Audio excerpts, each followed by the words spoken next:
ఓకేనా? గుర్తుపెట్టుకోండి. మొక్కలనేటివి ఏవైతే ఉన్నాయో వెరీ ఇంపార్టెంట్.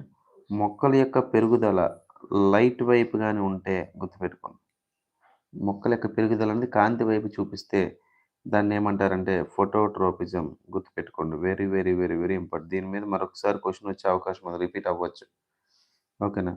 మొక్కల యొక్క పెరుగుదల భూమి వైపు పెరిగితే ఓకేనండి. దాన్నేమంటారంటే జియోట్రోపిజం అంటారు. గుర్తుపెట్టుకోండి. మొక్కల యొక్క పెరుగుదల కనిపిస్తుందా అందరికీ అండి? వినిపిస్తుందా అందరికి? ఓకే. మొక్కల యొక్క పెరుగుదల కాంతి వైపు పెరిగితే ఫోటోట్రోపిజం అని, నేల వైపు పెరిగితే జియోట్రోపిజం అంటారమ్మా.